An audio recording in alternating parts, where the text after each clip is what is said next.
ಶುಭ ಕಾರ್ಯಕ್ರಮದಲ್ಲಿ ಪ್ರಥಮವಾಗಿ ಭಕ್ತಿ ಇರಬೇಕು.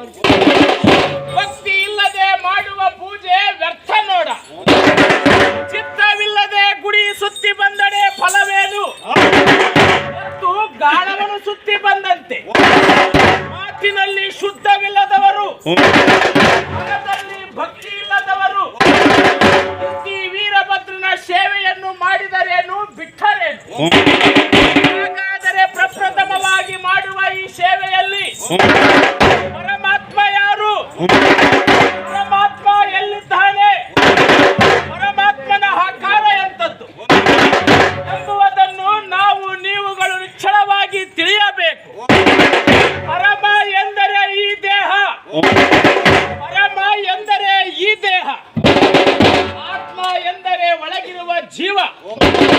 ಪ್ರತಿಯೊಬ್ಬ ಮಾನವನ ಜೀವದಲ್ಲಿ ಪರಮಾತ್ಮನನ್ನ ಕಾಣಬೇಕು. ಸರ್ವರು ಒಂದೇ ಎಂದು ಒಮ್ಮತದಿಂದ ಸ್ವಾಮಿಯ ಸೇವೆಯನ್ನು ಮಾಡಿದ್ದೇ ಆದರೆ ಮುಕ್ತಿ ಸಿಗುವುದು ನೋಡ ಅಖಂಡೇಶ್ವರ ಎಂದೆನುತ್ತ. ಪರಮಾತ್ಮ ಯಾರು, ಎಲ್ಲಿದ್ದಾನೆ ಎಂಬುದು ತಿಳಿದಾಯಿತು.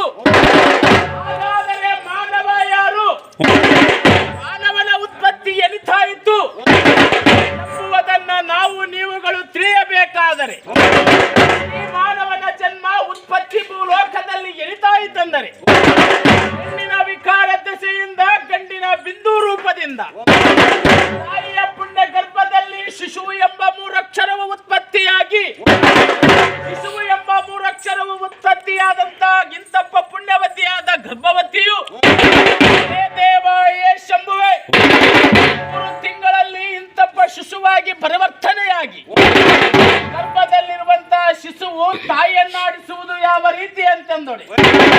ಹೇ ದೇವ, ಹೇ ಶಂಭುವೆ, 3 ತಿಂಗಳಲ್ಲಿ ತಾಯಿಯ ಪುಣ್ಯ ಗರ್ಭದಲ್ಲಿರುವಂತಹ ಮಗುವು ಆಡಿಸುವುದು ಕೋತಿಯ ರೂಪದಂತೆ.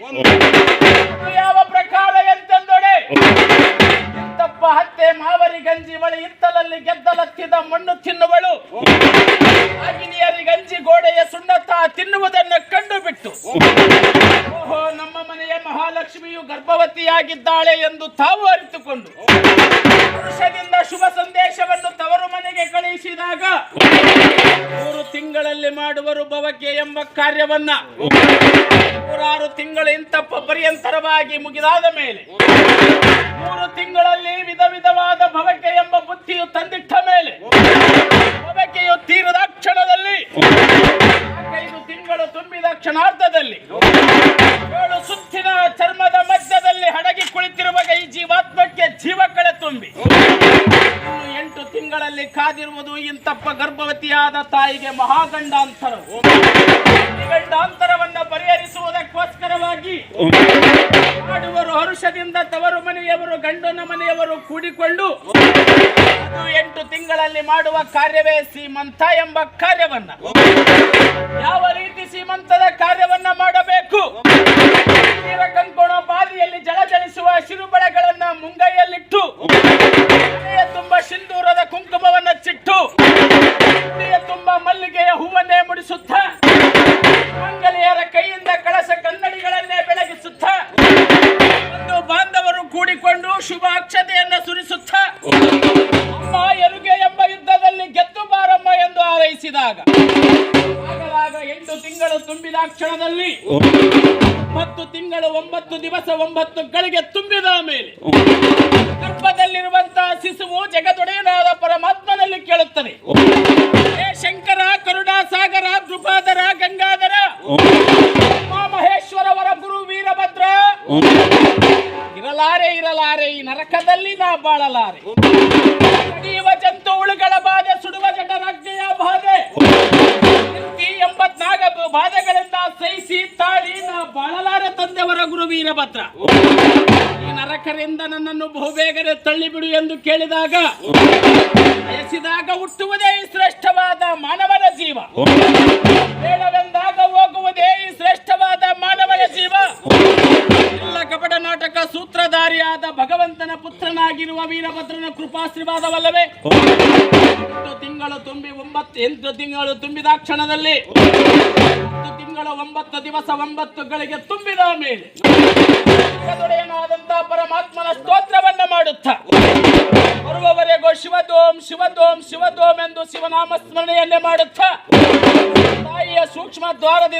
ಜನನ ಎಂಬ ಮೂರಕ್ಷರದಲ್ಲಿ ಈ ಭೂತಾಯಿಯ ಮಡಿಲಿಗೆ ಬಂದ ಕ್ಷಣದಲ್ಲಿ ನಾನು ಎಂಬ ಅಹಂಕಾರದ ಮರಕೆಯನ್ನೇ ಹೊತ್ತುಕೊಂಡು ನಾನು ನನ್ನದು, ನನ್ನ ಹೆಂಡರು, ನನ್ನ ಮಕ್ಕಳೆಂಬ ಮೋಹಕ್ಕೆ ಬಂಧನವಾಗಿ ಜನಿಸಿದಂತಕ ಮಗುವನ್ನ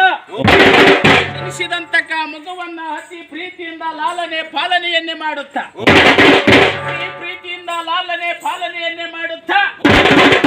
ದೇವಾಯೇ ಶಂಭುವೆ ಪ್ರೀತಿಯಿಂದ ಲಾಲನೆ ಪಾಲನೆಯನ್ನೇ ಮಾಡುತ್ತಾ ನನ್ನ ಕಂದ ಅಂಗಾಲ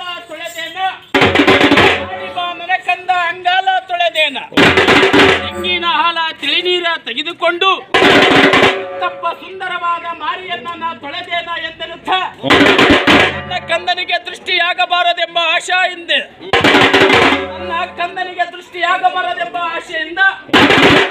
ಗಲ್ಲದ ಮೇಲೆ ಕರಿಚಿಕ್ಕೆಯನ್ನು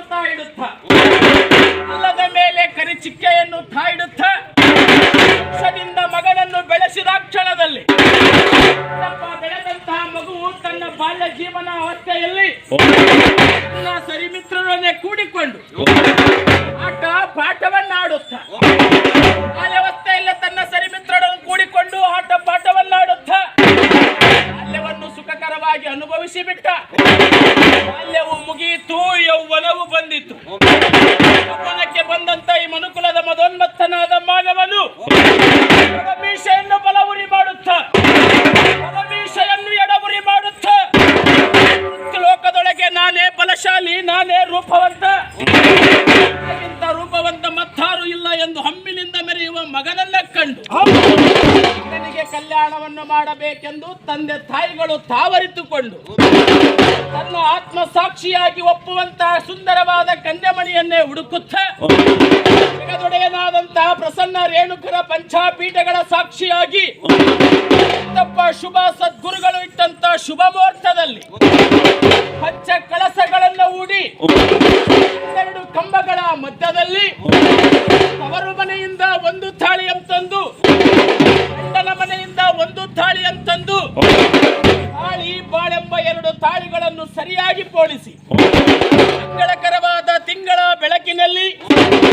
ಸೂರ್ಯೋದಯದ ಸಮಯದಲ್ಲಿ ಗುರುಗಳ ಮಂತ್ರ ಪಠಣೆಯೊಂದಿಗೆ ಇಂತಪ್ಪ ಕನ್ಯಮಣಿಯ ಕೊರಳಿಗೆ ಮಾಂಗಲ್ಯ ಧಾರಣ ಮಾಡಿಸಿ ಬಂಧು ಬಾಂಧವರು ಕೂಡಿಕೊಂಡು ವಧುವರರ ಬಾಳು ಬಂಗಾರವಾಗಲೆಂದು ಶುಭಾಕ್ಷತೆಯನ್ನು ಸುರಿಸುತ್ತಾ ಶುಭ ಕೋರಿದಾಗ ಜಗದೊಡೆಯನಾದಂತಹ ಪರಮಾತ್ಮನ ಪುತ್ರ ವರಗುರು ವೀರಭದ್ರ ಸತಿಪತಿಗಳನ್ನು ಇಂತಪ್ಪ ಕಲ್ಲಿನ ತೋಳಿಯಲ್ಲಿ ಕುಳ್ಳಿರಿಸಿ ಜೀವನವೆಂಬ ಸಂಸಾರದ ಮಹಾಸಾಗರದಲ್ಲಿ ದೋಣಿಯನ್ನು ತೇಲಿ ಬಿಟ್ಟಾಗ ಈ ದೋಣಿ ಸುಂದರವಾಗಿ ಸಾಗಬೇಕಾದರೆ ಮೊದಲು ಹೆಣ್ಣು ತಾಳ್ಮೆ ಎಂಬ ಹುಟ್ಟನ್ನಾಕಬೇಕು. ಹೆಣ್ಣು ತಾಳ್ಮೆ ಎಂಬುವ ಹುಟ್ಟನ್ನಾಕಬೇಕು. ನಂತರ ಗಂಡು ದುಡಿಮೆ ಎಂಬ ಹುಟ್ಟನ್ನಾಕಬೇಕು. ಎರಡರ ಹುಟ್ಟುಗಳ ಸಹಾಯದಿಂದ ಸಂಸಾರವೆಂಬುವ ಮಹಾಸಾಗರದಲ್ಲಿ ಜೀವನ ಎಂಬ ದೋಣಿ ಸುಂದರವಾಗಿ ಸಾಗುತ್ತದೆ. ಈ ದೋಣಿ ಸುಂದರವಾಗಿ ಸಾಗುವಾಗ ಏನಾದರೂ ತಾಳ್ಮೆ ಎಂಬ ಹುಟ್ಟನ್ನಾಕದಿದ್ದರೆ, ಏನಾದರೂ ದುಡಿಮೆ ಎಂಬ ಹುಟ್ಟನ್ನಾಕದಿದ್ದರೆ ಸಂಸಾರವೆಂಬ ಮಹಾಸಾಗರದಲ್ಲಿ ಜೀವನವೆಂಬ ದೋಣಿ ಮುಳುಗಬಹುದು. ಎಚ್ಚರವಿರಬೇಕು, ನಡೆನುಡಿಯಲ್ಲಿ ಮತ್ಸರವಿರಬೇಕು. ಭವಸಾಗರದಲ್ಲಿ ಎಚ್ಚರಂತಿರಬೇಕು ಜನರು ನೋಡುವ ಕಣ್ಣಿನಲ್ಲಿ, ಜ್ಞಾನಿಯಾಗಿರಬೇಕು ತನ್ನ ಆತ್ಮದ ಲಿಂಗದಲ್ಲಿ. ಮದುವೆ ಮುಗಿಯಿತು, ಮಕ್ಕಳಾಯಿತು, ಸಂಸಾರ ಮುಗಿದು ಹೋಯಿತು. ಮದುವೆ ಮುಗಿಯಿತು, ಮಕ್ಕಳಾಯಿತು, ಸಂಸಾರ ಮುಗಿದು ಹೋಯಿತು. ಉಪ್ಪು ತಾನೇ ಆವರಿಸಿ ಬಿಟ್ಟಿತು. ಬೆಳ್ಳಗಾಯಿತು, ಕೆನೆ ಕೆಳಗಿಳಿಯಿತು, ಕಣ್ಣುಗಳು ಒಳನೆಟ್ಟವು.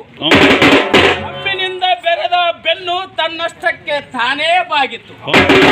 ಬೆನ್ನು ಬಾಗಿದ ಈ ಮನುಕುಲದ ಮದೋನ್ಮತ್ತನಾದ ಮಾನವನು ಕಾಲ ಮೇಲೆ ತಾನೇ ಕೈ ಇಟ್ಟುಕೊಂಡು ಜಗದೊಡೆಯನಾದಂತಹ ಪರಮಾತ್ಮನ ಪುತ್ರ ವರಗುರು ವೀರಭದ್ರ ಇವವರೆಗೂ ಎಂದರು ಮಕ್ಕಳಿಗೋಸ್ಕರ ದುಡಿದು ನಾನು ಮುಪ್ಪಾಗಿರುವೆ. ಮುಪ್ಪಿನ ಕಾಲದಲ್ಲಿ ಹೆಂಡರು ಮಕ್ಕಳಿಂದ ಸ್ವಾಟೆಗೆ ತಿವಿಸಿಕೊಂಡು ನಾ ಬಾಳಲಾರೆ ತಂದೆ. ಬೇಗನೆ ನಿನ್ನಡಿಗೆ ಕರೆದುಕೋ ಎಂದು ಸಿರಬಾಗಿ ಕರೆದಾಗ ಬರುವುದೇ ಮರಣ, ಬೇಸಿದಾಗ ಹುಟ್ಟುವ ಬದುಕುವುದೇ ಈ ಶ್ರೇಷ್ಠವಾದ ಮಾನವನ ಜೀವ. ಕಪಟ ನಾಟಕ ಸೂತ್ರಧಾರಿಯಾದ ಭಗವಂತನ ಆಟವಲ್ಲವೇ?